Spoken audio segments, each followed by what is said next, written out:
the globe, particularly in rural and remote areas that have been underserved by traditional broadband internet. Yeah, and soon Starship will deploy our next generation Starlink satellites, which will continue to increase our capability to connect even more people with high-speed internet all around the world and beyond. Now, as we continue to prepare for our next several flight tests, we recently performed a cryo-proof test of the Starship for Flight 7, our first operation with the vehicle debuting a number of major milestones. The ship has been stretched to make room for larger propellant tanks, increasing the propellant capacity from 1,200 tons to 1,500 tons. The forward flaps also got a redesign. They have shrunk in size and they also shifted in location, and both of these things will help better protect them during entry heating while still providing control. There's also a wide range of upgrades that will make the vehicle more reliable, adding redundancy to and the ability to operate for longer durations in space. One unique aspect of a trip to Mars are the different conditions ship will see when entering the Martian atmosphere. Now, it's difficult to simulate Mars's atmosphere when re-entering on Earth, so we've been testing a variety of heat shield materials inside a specialized plasma jet chamber at the University of Illinois Urbana-Champaign, where we're able to more closely simulate Mars's 95% carbon dioxide atmosphere. Aside from looking awesome, this is important testing. The intense heat of entry will cause the CO2 to break down into its base elements, exposing Starship to atomic oxygen, which increases surface heating and can cause materials to oxidize or start to break down. Spacecraft entering over Mars encountered more than twice the amount of atomic oxygen at their peak when compared to Earth, and that is certainly a unique challenge. As we continue to test, we'll learn more about what makes a great heat shield for Mars. All right, now that we're heading into the final minutes of the countdown, let's go back to Dan for the latest on the ground there at Starbase. Hey, Kate, afraid I have nothing but good news for you. We have a go from our range safety team. We are a little over 90% full on ship, almost 85% full on booster, and not tracking any holds to an on-time liftoff. So we've got about 3 more minutes of prop load. As long as the range stays clear, we don't trip any other holds, we might blow right past that T-minus 40-second mark and lift off right at the top of our window at 4 p.m. Central. So toss it back to you guys one more time, but fun part about to start, we are, a little under 6 minutes away from launch. All right, so we are continuing to progress now at 5 minutes and 43 seconds until liftoff. Now, once we pass the T-minus 40-second mark, a number of events are going to occur in rapid succession. The ground spin and ignition systems will come up to flight pressure, and the ship will go on to internal power. And then after that, the quick disconnect, or what we call the QD arm lockout, is removed in preparation for retraction shortly after T0. And once we pass the T-minus 40-second mark, we still have the ability to recycle the count under certain conditions back to T-minus 40 seconds, and then hold there to assess what happened and if we can proceed again to T0. Exactly. However, once the water for the deflector system begins flowing at T-minus 10 seconds, any issue after that would be an automatic scrub for the day, as the teams would need to refill the deflector's water tanks as well as the propellant storage tanks over at the tank farm before we're able to make another attempt. Now, it is just so unbelievable that it's just been only a little over a month, and we are just a few minutes away from Flight 6. The crowd here is building up.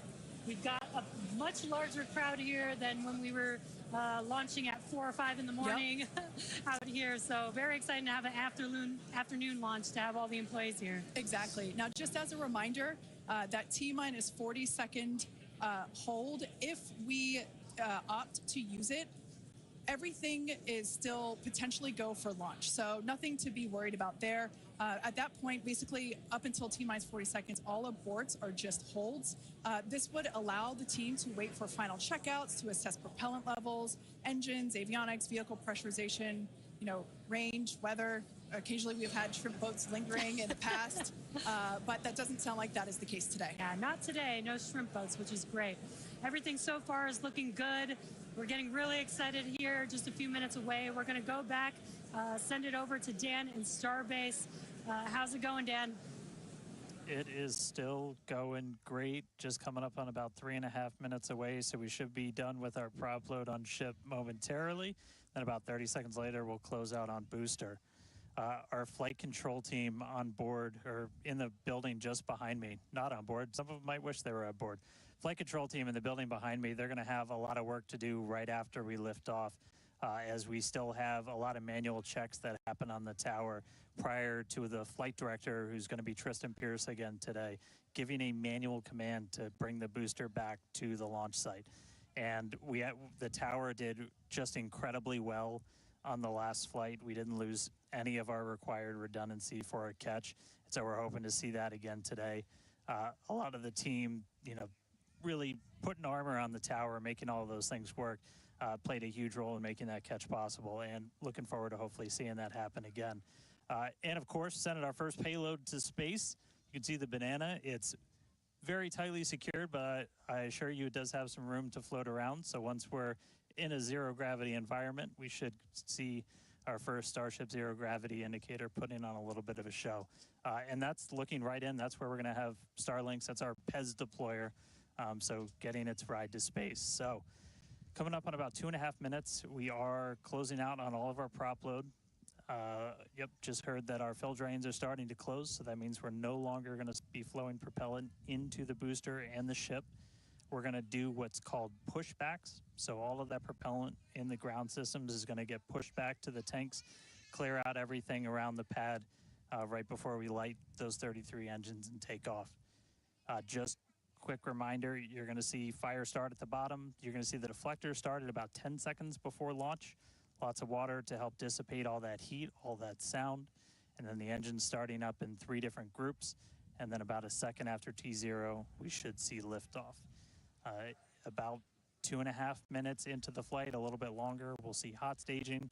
And that's when we're going to be listening really close on those loops to see if we're going to be bringing the booster back for a catch today. Do always want to caution, it's never a guarantee. We've done this once. We'll see if we do it again. We're only going to do it if the booster and the tower are looking really good before we attempt to bring it back here. But coming up on a minute, not tracking any holds on the board right now. So as long as we don't have any last second things, which do happen. All right, flight director just confirmed T-minus 1 minute.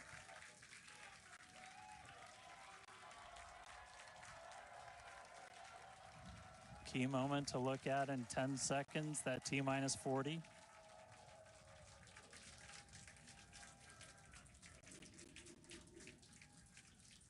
And we flew right through that.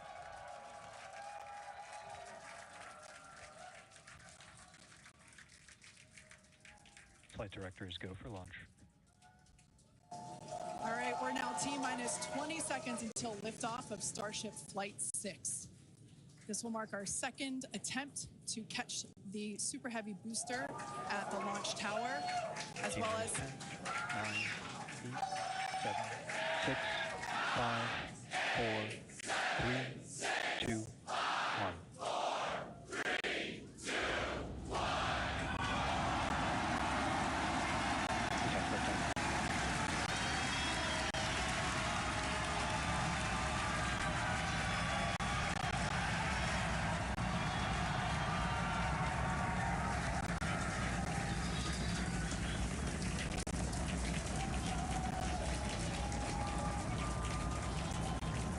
Vehicle is pitching downrange.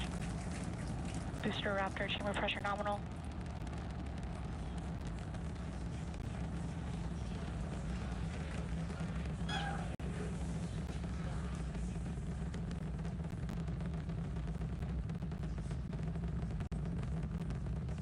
Booster and ship, avionics, power, and telemetry nominal.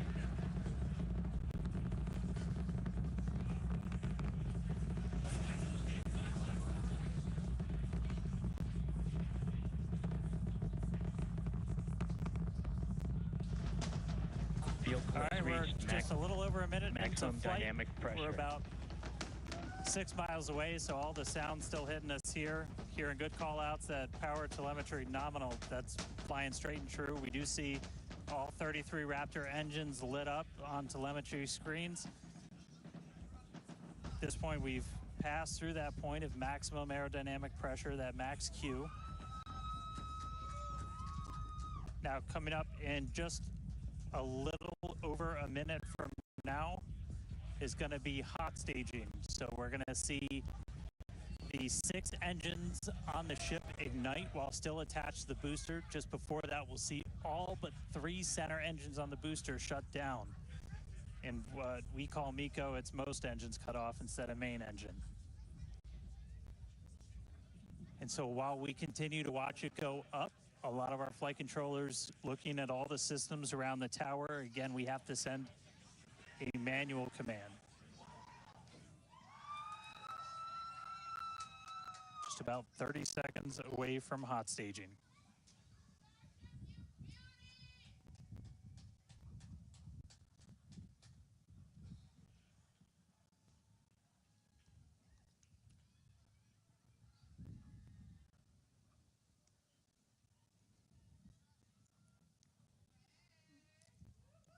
And we heard the tower is go for catch. Booster engine cut off.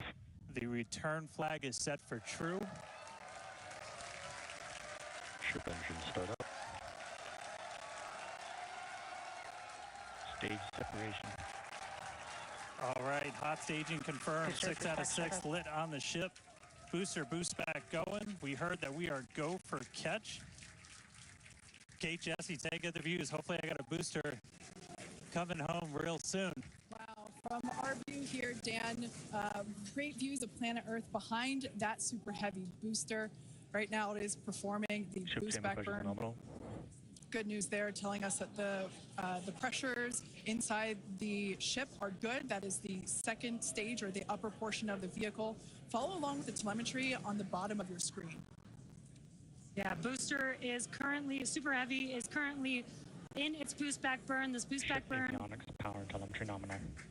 this boost back burn lasts just a little bit over a minute. So we've got a little, approximately 30 seconds left. We've had shutdown of that boost back burn. Up next will be hot stage jettison. The view from the camera on the left, or from the booster on the left-hand side of your screen, and then tracking cam there on the right-hand side of your screen. We'll see those grid fins. Booster offshore divert.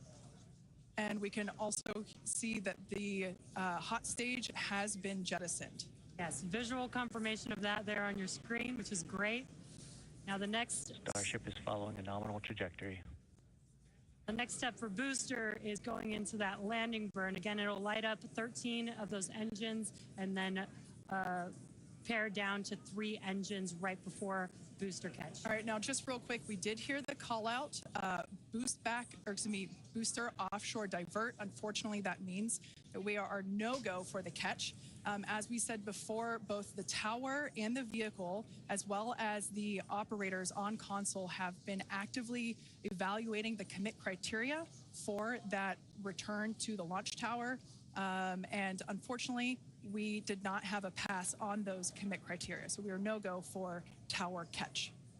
And we did mention that we're constantly evaluating the criteria for catch. There's a lot of things that need to go well in order to line that up. Unfortunately, today we will forego booster catch today. But what you're seeing on your screen is ship currently making its way towards the Indian Ocean, still looking good so far. Exactly. So views there of the booster on the left-hand side of your screen, views of the ship on the right-hand side of your screen. Now, we said before that it was not guaranteed that we would be able to make a tower catch today. So while we were hoping for it, like we said, it was pretty epic on attempt 1, but the safety of the teams and the public and the pad itself are paramount. So we are accepting no compromises in any of those areas. Exactly, and we're still going to get a lot of good flight data with booster even, but especially with ship. Again, we have an additional objective today to do an in-space relight of a Raptor engine, which again will help us set us up for being able to do deorbit burns, which is Ship chamber pressure is phenomenal. which is important for orbital flights. And what you're seeing on your screen is a view from Super Heavy as it's making its way back down to Earth. Yeah, once again, we are attempting an offshore landing of the Super Heavy booster. So we have seen this before. And it is still very fun to watch, watching it come down for a soft splashdown off the Gulf Coast of Texas. We can see it there re-entering. We saw earlier those grid fins. There are 4 hypersonic grid fins. Or we can see that the landing burn has begun on the Super Heavy booster. Same pattern, 13 engines will light, gone down to 3, just as we expected. And what an incredible view of splashdown that we got today of Super Heavy. Yeah, I'm sure the buoy cam views will be pretty awesome once again. So we'd like to confirm a water landing once again for the Super Heavy booster. Congrats to the SpaceX team for making that milestone as well. Now, ship continues to look good. We can see that it is, while all of that was happening, the crowd here in Hawthorne continuing to react to all these amazing views that we're getting. The next milestone is Starship is in terminal guidance. Great news there. Starship terminal guidance, referring to what we see here on our screen, the upper stage, at about 8 minutes 35 seconds or so, we have ship engine cutoff, which will be the cutoff of the Raptor engines.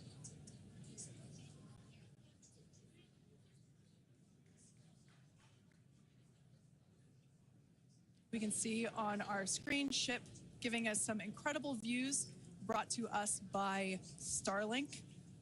This view is also very interesting because we can see basically the receding tile line that we referred to earlier, where we mentioned we have removed a number of heat shield tiles in order to test out and push the envelope on the ship and demonstrate what its capabilities are. Ship engine cutoff. And there we just heard call out for SECO, ship engine cutoff. Great news there. Everything continuing to look awesome for ship. Full view looking aft on ship here. Ship FTS is saved. Nominal orbit insertion. There's that call out we were waiting for. Confirmation of good orbital insertion for ship today.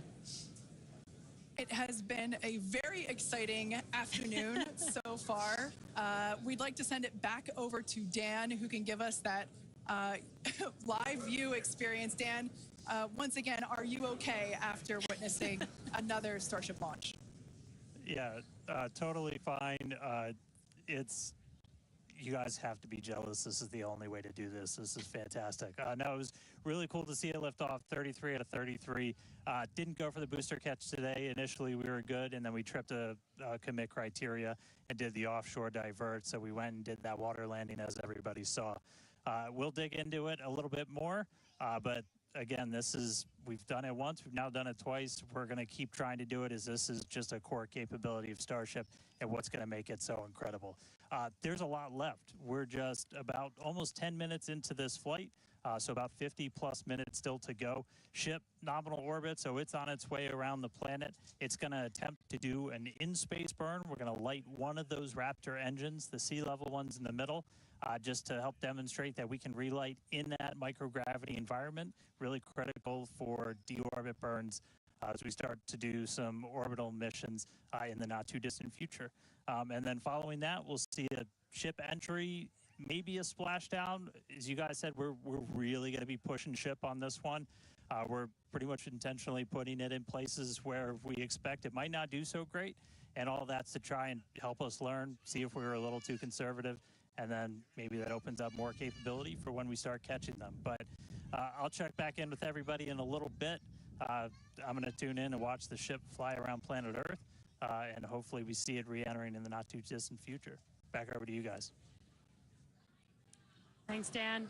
Development testing, by definition, is unpredictable, which we saw with Super Heavy splashing down in the Gulf of Mexico today, but that is exactly why we test. As is standard for these tests, the area around the pad and along the flight path was cleared prior to launch, and we expect the road and beach to remain closed until further notice. Yeah, testing development flight hardware in a flight environment is what enables our teams to quickly learn and execute design changes and hardware upgrades to improve the probability of success in the future. Please do not attempt to approach the booster in the water for your safety as well as for that of our team that will be working on recovery. Now, we are going to continue, though. The mission is not done. Exactly. The mission's not over. Ship is still coasting, but it has been nonstop since liftoff. And with the booster having completed its job for the day, we are going to take a short break for the next 35 minutes or so while ship continues to coast before reentry. Now, as with previous flights, Starlink may enable us to talk to the ship through reentry with no communication blackout. Now, we are still testing Starlink during this phase of flight, so nothing is completely certain. Yeah, so if we do have views, we will be sure to bring those to you live. And of course, one of those views include that of our, as we said before, surprise payload, the banana. And we are looking forward to it. So we're going to come back in a few minutes, around T+35 minutes. Yeah, exactly. Views or no views, we'll see you back here at T+40 minutes for our coverage of Starship's reentry, flip maneuver, landing burn, and hopefully see a splashdown.